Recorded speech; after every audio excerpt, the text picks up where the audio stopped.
سے اور 370 کا جو خصوصی حیثیت تھی کشمیر کی وہ ختم کر دی.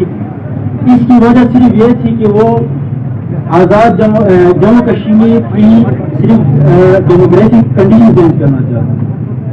اس ایک رپورٹ کے مطابق اب تک 2019 کے بعد اب تک تقریباً 65 لاکھ لوگوں کو ڈومیسائل ایشو ہو چکے ہیں.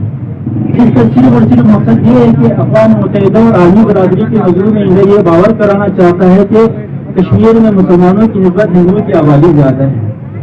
لیکن وہ شاید اس قدرتی قانون کو بولا ہوا ہے کہ ظلم جب بڑھتا ہے تو مٹ جاتا ہے. اور نفرت کا بھی اعلان کرتی ہے.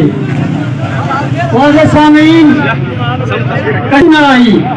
اور جذبہ آزادی سے سرشار ثابت قدمی کے ساتھ جد و جہد آزادی جاری رکھے ہوئے ہیں اور اقوام عالم سے یوں گویا ہے ہم خون کی قسطیں تو کئی دنوں کا صلہ دے اے خاک وطن اب تو وفاؤں کا صلہ دے میں ٹوٹتی سانسوں کی. تشریف لائے اور آج کے دن کے حوالے سے اپنا خطاب پیش کرے.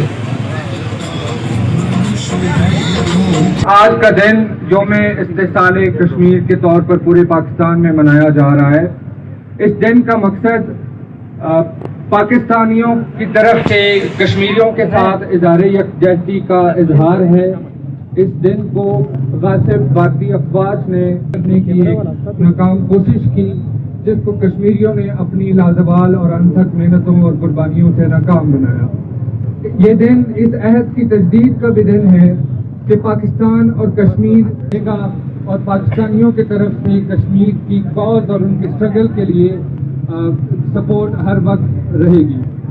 آج کا دن کسی بھی قسم کی تمام تر اخلاقی سپورٹ کشمیریوں کے ساتھ اور ان کے کاز کے ساتھ اسی طرح جاری رکھیں گے.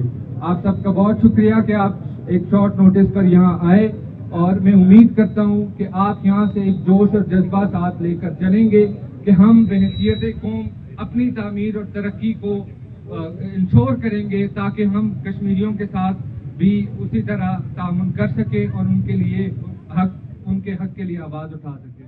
بہت شکریہ.